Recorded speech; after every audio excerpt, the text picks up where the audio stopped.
But when we are looking backward to the most significant accord that was signed in our region between Israel and the Palestinians, at that time the PLO, we expected, the United States expected, the European countries expected, and the Arab countries expected that it's going to bring a ceasefire and a cessation of violence between Palestinians and Israelis.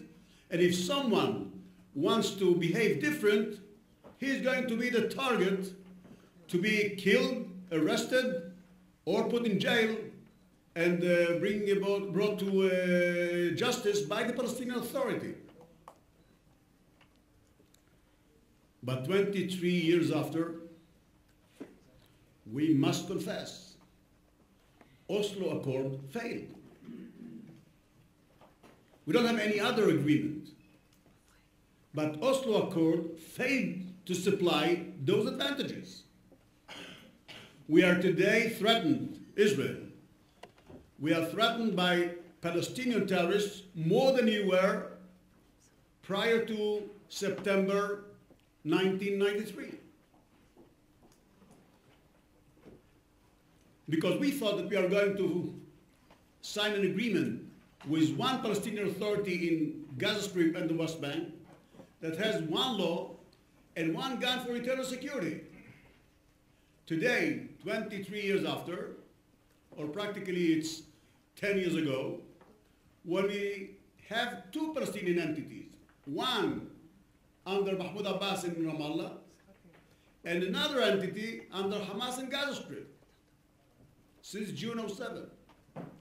Mahmoud Abbas, the president, listen to that, Mahmoud Abbas, the president of the Palestinian Authority, last time he visited Gaza Strip, where 40% of his population live, was almost 11 years ago.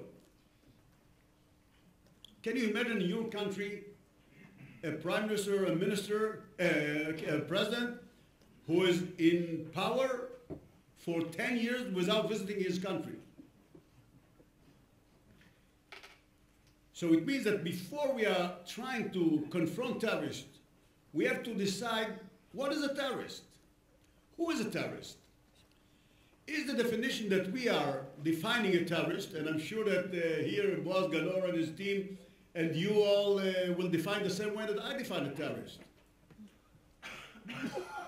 But it seems that it works different when we come to our partners or to our neighbors. And it means that, tell me who are your heroes, I'll tell you what's the possibility to proceed with the peace process. So it's one of the most significant obstacles why the peace process between Israel and the Palestinian Authority is stuck.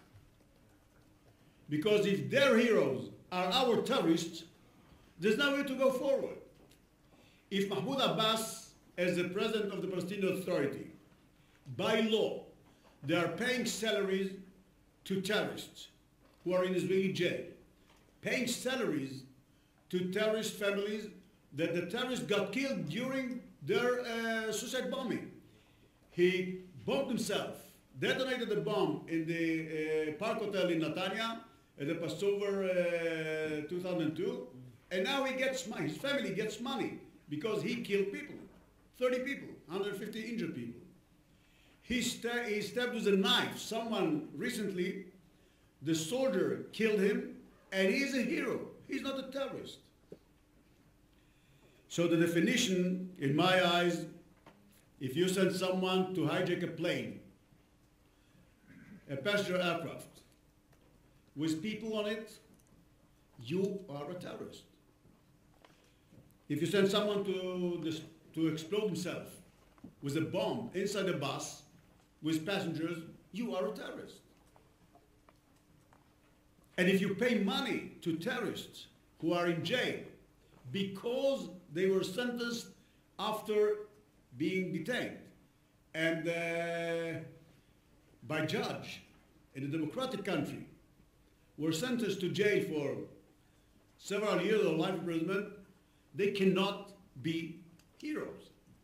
They must be terrorists. And if you supply them and support them with money, so you are a terrorist organization or terrorist supporter.